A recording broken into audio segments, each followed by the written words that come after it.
Good morning, students. Today we will solve this problem of forfeiture. Sangeeta Limited invited applications for issuing 60,000 shares of rupees 10 each at par. The amount was payable as follows. On application rupees 2 per share, on allotment rupees 3 per share, on first and final call rupees 5 per share. Applications were received for 92,000 shares. It means there is over subscription. Company has issued only 60,000 shares, but applications were received for 92,000 shares.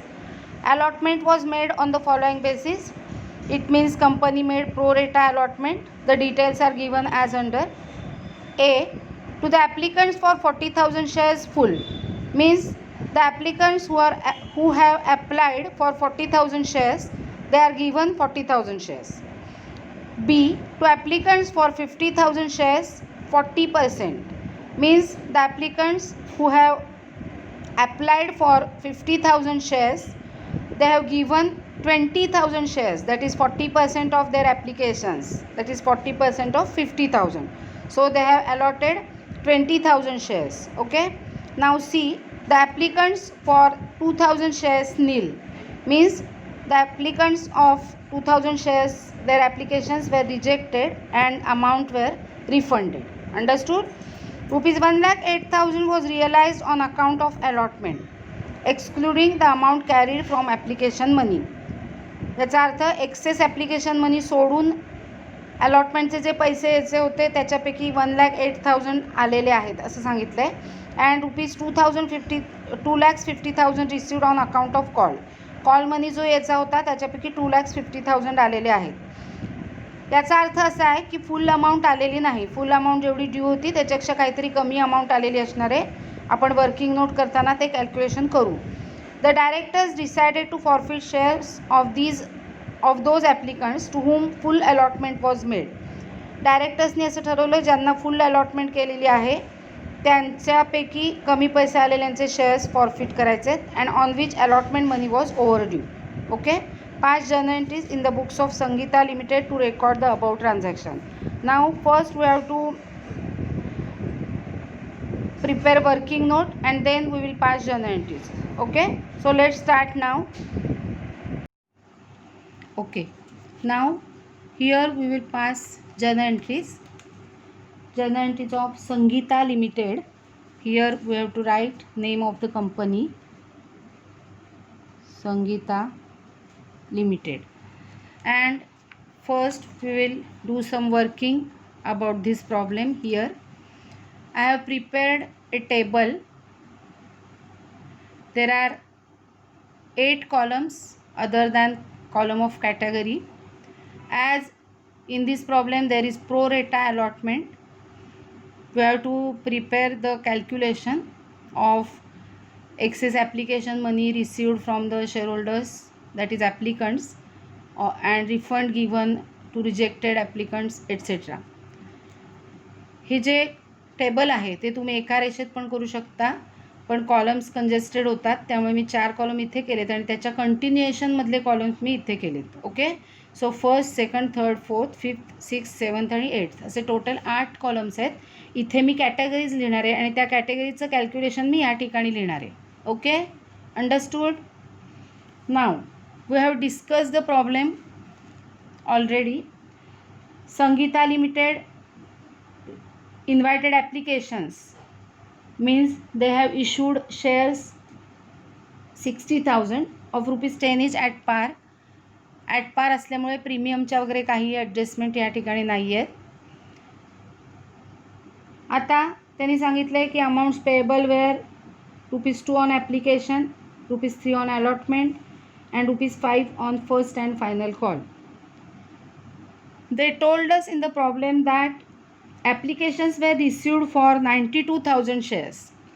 See, they have issued 60,000 shares and applications received were for 92,000 shares. Okay. So applications for 32,000 shares are more. So they have to make pro rata allotment. Pro rata allotment कशी दिली आहे हे प्रॉब्लेममध्ये दिलेलं आहे.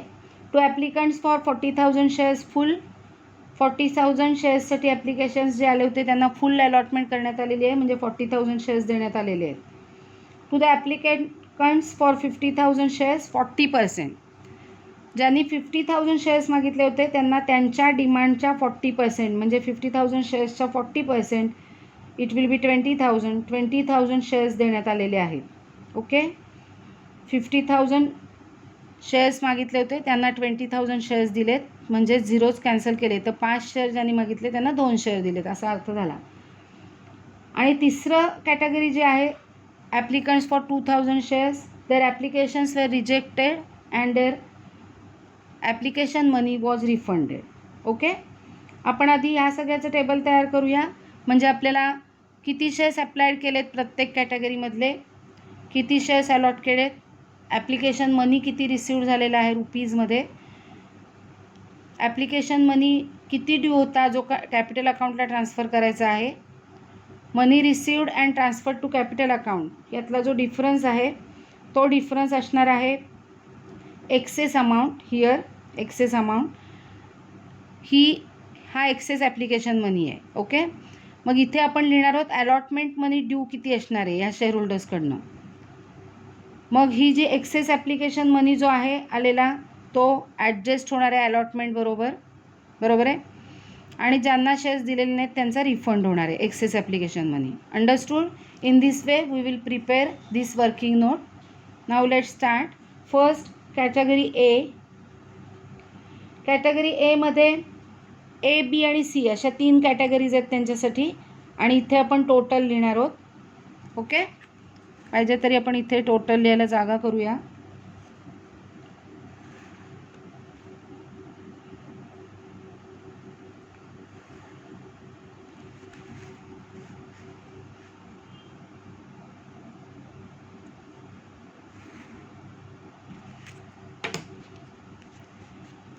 Shares applied बघा, category 1मध्ये the applicants for 40,000 shares म्हणजे शेअर्स अप्लाइड 40,000 आहेत. They were allotted full shares means shares allotted 40,000. Then application money received, या शेअर होल्डर्सकडून 40,000 शेअर्स इंटू ॲप्लिकेशन मनी आहे ₹2 पर शेअर, सो 80,000 रुपीज मिळालेले असणार आहेत. 80,000. Okay, understood? त्यांना 40,000 शेअर्स मागितलेत, 40,000 शेअर्स अलॉट झालेत, ॲप्लिकेशन मनी आलेला आहे, त्यामुळे ॲप्लिकेशन मनी जो ड्यू आहे तो 80,000च असणार आहे. एक्सेस ॲप्लिकेशन अमाऊंट काहीही नाही त्यांनी जेवढे मागितलेत तेवढे शेअर्स त्यांना अलॉट केलेले असल्यामुळे त्यांच्याकडून रिसीव्ह झालेलं ॲप्लिकेशन मनी सगळ्याचा सगळा कॅपिटल अकाउंटला ट्रान्सफर होणार आहे. एक्सेस अमाऊंट काहीही असणार नाही पहिल्या कॅटेगरीमध्ये. Okay, now allotment money due 40,000 shares into allotment money is ₹3, so it will be 1,20,000. Okay, excess application money काहीही नसल्यामुळे त्यांचा काहीही अमाऊंट ॲडजस्ट केलेली नसणार आहे, त्यामुळे सगळीच्या सगळी अमाऊंट ड्यू असणार आहे आणि ती सगळी त्यांनी द्यायची आहे असा त्याचा अर्थ आहे. Understood? And so there will not be any refund will be nil. त्यांना काही पैसे परत दिले जाणार नाहीत. सगळ्यांना कळलं आहे? त्यांना फुल शेअर्स दिलेले असल्यामुळे त्यांचे सगळे पैसे जेवढे शेअर्स आहेत तेवढेच आलेले आहेत, त्यामुळे त्यांच्याकडे एक्सेस अमाऊंट काही नाही आहे. Which should be adjusted with allotment. Okay, now category B. See the category B. To applicants for 50,000 shares 40%. 50,000 शेअर्ससाठी applications आलेली आहेत. They have allotted 40% means 20,000 shares. 20,000 कसं आलं ते तुम्हाला कळलं असेल. 50,000च्या 40% काढलेले आहेत. एक झिरो कॅन्सल करून बघितल्या की 10% म्हणजे 5,000. Okay, into 4 that is 20,000. They were applied for 50,000 shares and shares allotted to them were ₹20,000. Understood? Now, application money received. Application money received will be share applications into application money 2. इथे परत आता मी multiplication करून दाखवत नाही आहे. 50,000 shares गुणिले application मनी 2 असे 1,00,000 rupees त्यांचे आलेले असणार आहेत. ₹1,00,000. कळलं ना सगळ्यांना? Application money due transferred to capital account. Application money त्यांच्याकडून 1,00,000 आलेला आहे, कारण त्यांनी 50,000 शेअर्ससाठी ॲप्लिकेशन्स केली होती. पण त्यांचा application money transfer to capital account किती असणार आहे बघा. The shares allotted were only 20,000. So 20,000 into ₹2 application money. So 40,000 will be transferred to capital account. Understood. मी ते लिहिते आहे 20,000 इंटू ₹2. अशा पद्धतीने त्यांचा फक्त 40,000 अमाऊंट ही ॲप्लिकेशन बरोबर ड्यू होती, which will be transferred to capital account. Okay. Now we have received 1,00,000 rupees, and from that amount we have transferred only 40,000 rupees to the share capital account, that is application money due. So difference between application money received and application money transferred to capital account, which is 60,000, this will be the excess amount of those shareholders. त्या शेअरहोल्डर्सची access amount 60,000 रुपये कंपनीकडे असणार आहे. Okay. आता आपल्याला allotment money due काढायचा आहे. त्या शेअरहोल्डर्सना 20,000 शेअर्स देण्यात आलेले आहेत, त्यामुळे 20,000 शेअर्स इंटू ₹3 असे त्यांचे 60,000 रुपीज ड्यू असणार आहेत. ओके. त्यामुळे त्यांचे जे एक्सेस अमाऊंट आहे ती अलॉटमेंट बरोबर ॲडजस्ट केली जाईल 60,000 रुपये, आणि रिफंड विल मी देईल. त्यांना काही पैसे परत दिले जाणार नाहीत, कारण त्यांना प्रो रेटा अलॉटमेंटनी शेअर अलॉट करण्यात आलेले आहेत. Okay. Understood. Now category C. The applicants for 2,000 shares nil. 2,000 शेअर्ससाठी त्यांनी ॲप्लिकेशन्स केली होती. शेअर्स त्यांना काहीही देण्यात आलेले नाहीत, म्हणजे नील. ॲप्लिकेशन मनी रिसिव्ड 2,000 गुणिले 2 म्हणजे 4,000 रुपये त्यांचा ॲप्लिकेशन मनी रिसिव्ड असणार आहे. कॅपिटल अकाउंटला काही ट्रान्सफर होणार नाही, कारण त्यांना काहीही शेअर्स देण्यात आलेले नाहीत. त्यांची एक्सेस अमाऊंट 4,000 असणार आहे कंपनीकडे.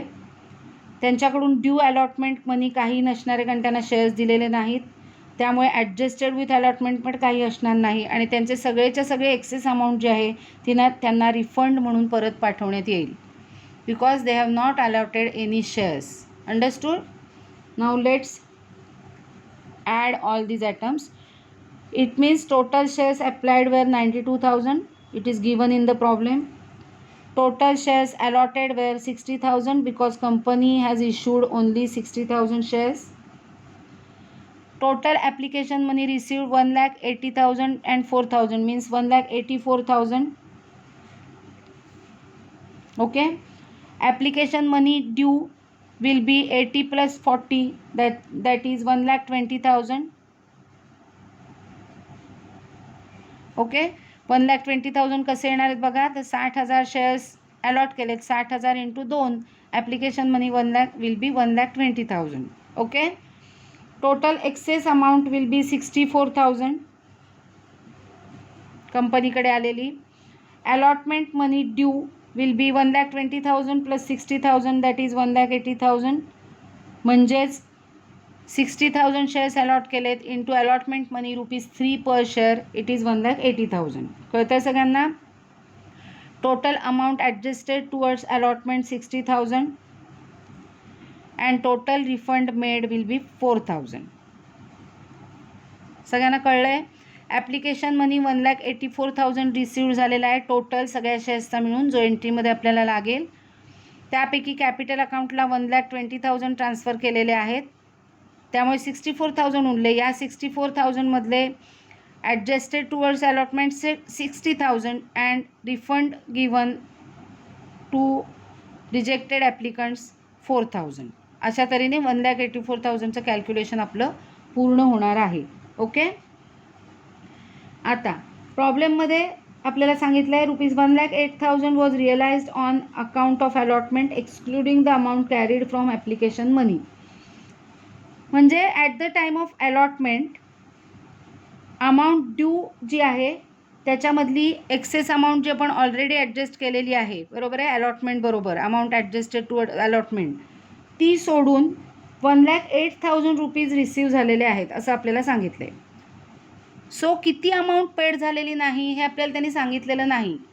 आपल्याला प्रॉब्लेम्समध्ये किती शेअर्स फॉरफिट करायचं ते सांगितलेलं असतं, because non payment of call money or allotment money.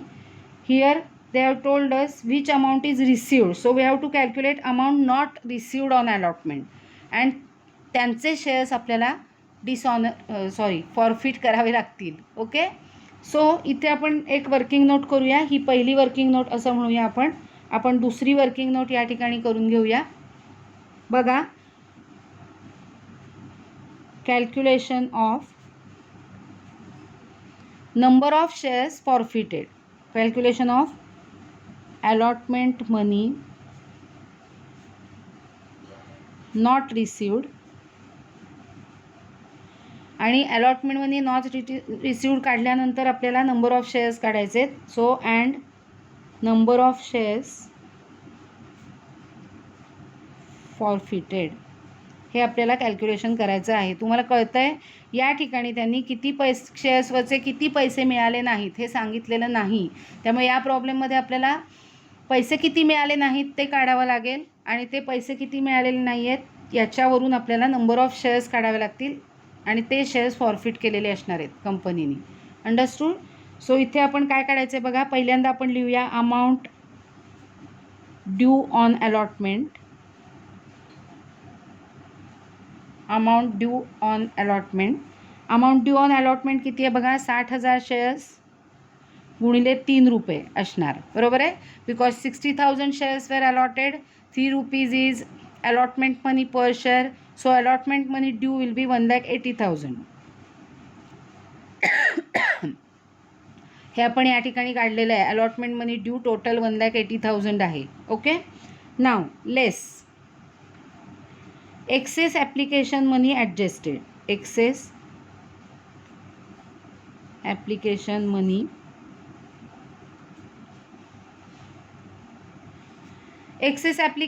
adjusted सुद्धा आपण या ठिकाणी काढलेला आहे बघा. excess application money adjusted towards allotment is 60,000. So 60,000 आपल्याला मायनस करायचे आहेत. Remaining amount is 1,20,000. Okay. And so this amount is due on allotment. Total allotment money due 1,80,000 आहेत.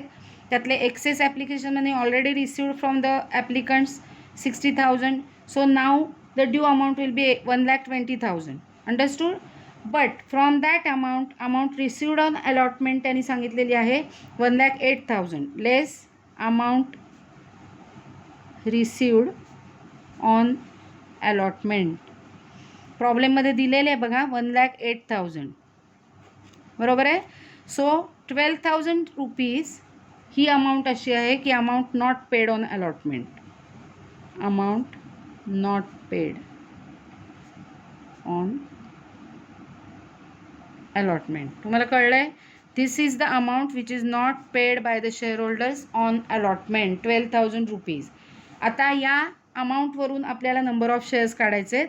Therefore number of shares is equal to 12,000 amount आहे आणि allotment money भरलेला नाही आहे. Allotment money per share 3 rupees आहे बघा. समजते का. So it will be 4,000 shares. म्हणजे share holders who have allotted 4,000 shares they have not paid the allotment money असा त्याचा अर्थ होतो. आणि so their shares will be forfeited. Understood. सगळ्यांना कळलं इथपर्यंतचं. टोटल अलॉटमेंट मनी ड्यू 1,80,000 आहे. एक्सेस ॲप्लिकेशन मनी आला होता तो ॲडजस्ट केलेला आहे. काही शेअर होल्डर्सचा तो 60,000 आहे. म्हणजे आता 1,20,000 यायला पाहिजे होते पण त्यातले 1,08,000च रिसीव्ह झालेत. म्हणजे 12,000 एवढे पैसे अजून आलेले नाहीत अलॉटमेंटवरचे. And so their shares will be forfeited. किती शेअर्स फॉरफिट केले हे कसं काढायचं आहे. तर 12,000 हा अलॉटमेंट मनी आलेला नाही आहे आणि पर शेअर अलॉटमेंट 3 रुपीज आहे. 3 रुपीजनी पर शेअरनी भागलं की नंबर ऑफ शेअर्स येईल. म्हणजे 4,000 शेअर्सवरचा 3 रुपयेप्रमाणे 12,000 रुपये एवढा allotment money is not received bye the company. So these shares will be forfeited by the company. Okay. आता ही वर्किंग नोट झाल्यानंतर त्यांनी आपल्याला प्रॉब्लेममध्ये असेही सांगितलं आहे की ₹2,50,000 were received on account of call money 2,50,000 receive झालेला आहे. म्हणजे किती रिसिव्ह झालेलं नाही हे आपल्याला कळायला लागेल. सो आपण हे कॅल्क्युलेशन म्हणजे वर्किंग नोट या ठिकाणी करूया. माझ्या जर्नलच्या शेवटी थोडी जागा शिल्लक आहे which is sufficient for this calculation. So we will calculate here. Calculation of calculation of third working note आहे ही वर्किंग नोट. या पानावर माझ्याकडे जागा नाही आहे, तुम्ही मात्र ह्याच्या वर्किंग नोटच्या खालीच ही वर्किंग नोट बरोबर करायचे while solving in your notebook. Okay, so calculation of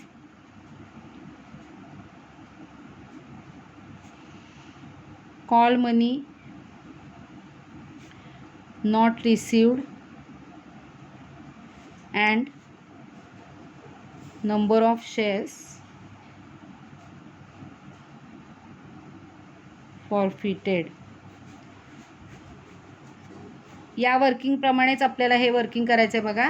calculation of allotment money not received and number of shares forfeited. Calculation of call money not received and number of shares forfeited. Okay, first we have to write amount due on first and final call. बघा 60,000 shares allot झालेले आहेत आणि 60,000 into final call मनी बघा 5 रुपये आहे, बरोबर आहे. So the amount receivable that is due will B 3 lakhs. Amount due on first and final call 3 lakhs. Understood. Less final call बरोबर काही आपण एक्सेस ॲप्लिकेशन मनी ॲडजस्ट केलेला नाही आहे, जास्तीचे आलेले पैसे अलॉटमेंटच्या हप्त्याबरोबर ॲडजस्ट केलेत. सो एक्सेस ॲप्लिकेशन मनी काही असणार नाही. So less amount received on first and final call. Amount received on first and final call किती आहे ते प्रॉब्लेममध्ये दिलेली आहे, which is 2,50,000. So 3 lakhs minus 2,50,000 will be 50,000. This is the amount not paid. Okay, so amount not paid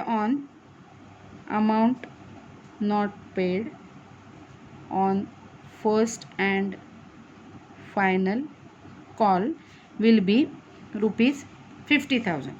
Now applying same method, we have to calculate number of shares. So number of shares is equal to 50,000 divided by call money per share. Call money per share is rupees 5. Okay, so we have to divide by 5. So the answer is 10,000 shares. भागाकार येतो ना करता 10,000 shares. So 10,000 shares of rupees 10,000 shares having call money rupees 5 per share were forfeited for non-payment of call money of these shareholders. Okay, अशा पद्धतीने आपण पहिली working note केलेली आहे एक्सेस ॲप्लिकेशन मनी आणि रिफंड कॅल्क्युलेट करण्यासाठी. ही सगळी एकच टेबल आहे, कंटिन्युएशनमध्ये आहे इथे. त्यानंतर आपण कॅल्क्युलेट केलं अलॉटमेंट मनी नॉट रिसिव्ड आणि त्याच्यावरून नंबर ऑफ शेअर्स फॉरफिटेड. आणि त्यानंतर आपण कॅल्क्युलेट केलं calculation of call money not received and number of shares forfeited. Okay, now we will pass journal entries.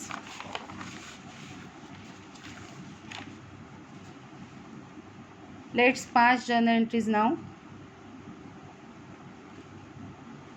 In this problem dates are not given, so we will write 1 2 3 4 1 first entry.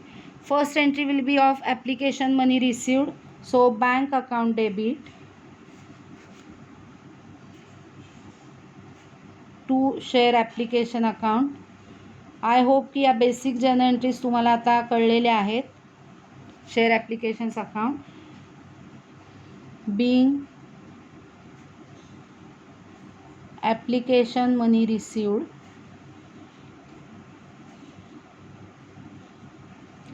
On 92,000 shares at rupees. Application money is rupees 2 per share, rupees 2 per share or 2 each. This will be the narration. 92,000 shares into 2 will be 1,84,000. बघा या working नोटमध्ये आपल्याला दिसतंय की total 1,84,000 application मनी receive झाला आहे. 92,000 शेअर्सवरची applications आली आहेत. Into 2 rupees application money will be 1,84,000. Okay, so amount will B 1,84,000.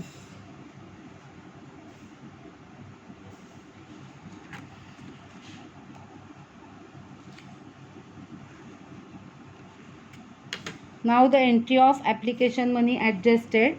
Entry will be share application account debit.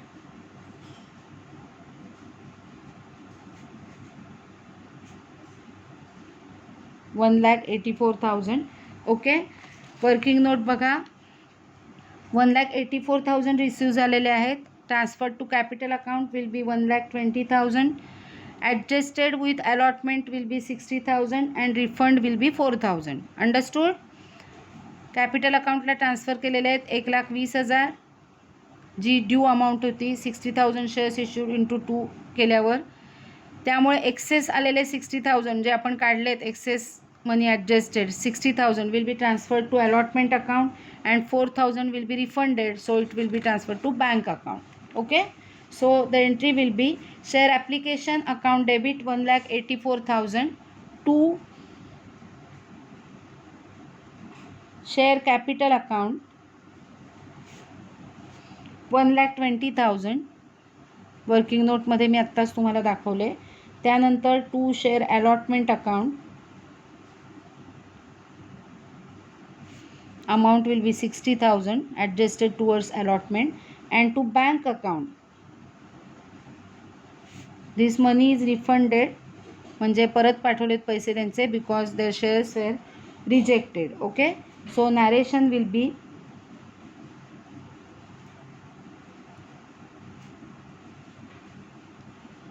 application money adjusted.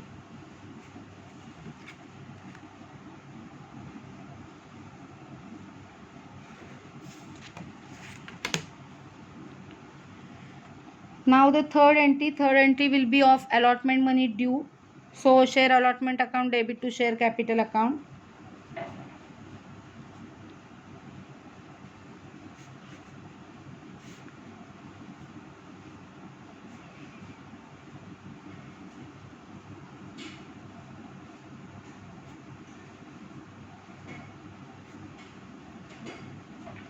Allotment money due on 60,000 shares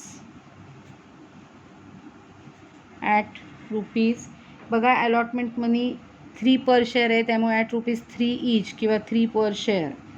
this will be the entry and the amount will be 60,000 into 3, that is 1,80,000.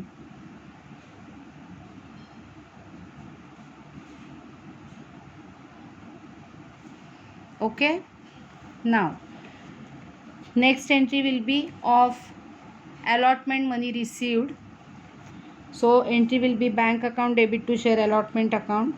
Bank account debit 1,08,000. This amount is given in the problem to share allotment account. 1,08,000. इतर प्रॉब्लेम्समध्ये आपल्याला ही amount calculate करावी लागते, जी आपण working नोटमध्ये केली आहे. त्याच्यावर अवलंबून त्यांनी सांगितलेलं असतं की किती शेअर्सवरचे पैसे आलेले नाही आहेत, ते मायनस करून आपल्याला अलॉटमेंट मनी रिसीव काढावा लागतो. या ठिकाणी त्यांनी डिरेक्टली दिलेलाच आहे. सो अलॉटमेंट मनी received. Okay. Allotment money due आणि अलॉटमेंट मनी रिसीव्ड आपण मगाशीच वर्किंग नोटमध्ये ते काढलेलं आहे. हे वर्किंग बघा. टोटल अलॉटमेंट मनी ड्यू 1,80,000 होता. 60,000 एक्सेस मनी ॲडजस्ट केल्यामुळे 1,20,000 ड्यू होता. त्याच्यापैकी 1,08,000 रिसीव्ह झाला आहे, म्हणजे 12,000 आर कॉल्स इन ॲरियर्स. जर तुम्ही calls in arrears method follow केली तर bank account debit 1,08,000, calls in arrears account debit 12,000, to share allotment account 1,20,000 अशी एंट्री झाली असती. Okay. So fifth entry. Now the entry of first and final call money due. First and final call money ड्यूची entry करूया आता आपण. And the entry will be share first and final call account debit to share capital account. First and final call account debit to share capital account. Call money due on 60,000 shares at rupees. Call money किती आहे बघा, तर call money आहे ₹5 per share, त्यामुळे at ₹5 each.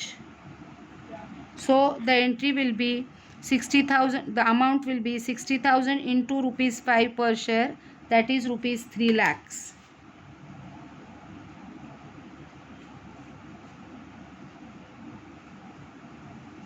Okay, now the entry of call money received. Next entry will be of call money received. So sixth entry, bank account debit to share first and final call account, call money received. प्रॉब्लेममध्ये या पुन्हा एकदा call money received दिलेलंच आहे. So 2,50,000 this is the call money received. Okay, आपण वर्किंगमध्ये बघितलं होतं बघा या ठिकाणी. Amount due on first and final call 3 lakhs, amount received 2,50,000. 50,000 are calls in arrears. Okay, so call money received entry will be of 2,50,000. And now the entry of forfeiture. They told us in the problem that the directors decided to forfeit shares of those applicants to whom full allotment was made and on which allotment money was overdue. Allotment money ज्यांचा overdue आहे त्यांचे shares forfeit करण्याचं कंपनीने ठरवलेलं आहे. So the last entry will be of forfeiture, that is 7th entry. Okay, so the entry will be share capital account debit. Share capital account will be debited bye, त्यांनी सांगितलं आहे की allotment मनी ओव्हरड्यू आहे त्यांचे शेअर्स फक्त forfeit करण्यात आलेले आहेत. अलॉटमेंट मनी ओव्हरड्यू आहे 4,000 शेअर्सवरचा. हे जे कॉल मनी रिसिव्ह केल्याचं जे ह्या ठिकाणी आपण 10,000 शेअर्सचं बघितलं आहे ते शेअर्स फॉरफिट करण्यात आलेले नाहीत. So we will pass entry regarding forfeiture of 4,000 shares only. So share capital account will be debited for 4,000 into called up amount which is 10. All the money is called up by the directors. So the amount will be 40,000. To forfeited shares account,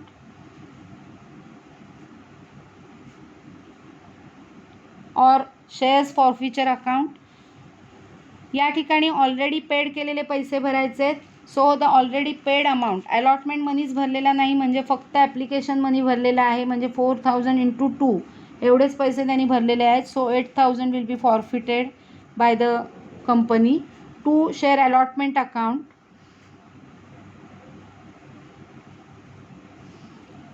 share अलॉटमेंटवरचं arrears आहे 12,000 which is given, means 4,000 into 3 rupees. So it is 12,000 which are arrears of share allotment. To share first and final call account will be to share first and final call account.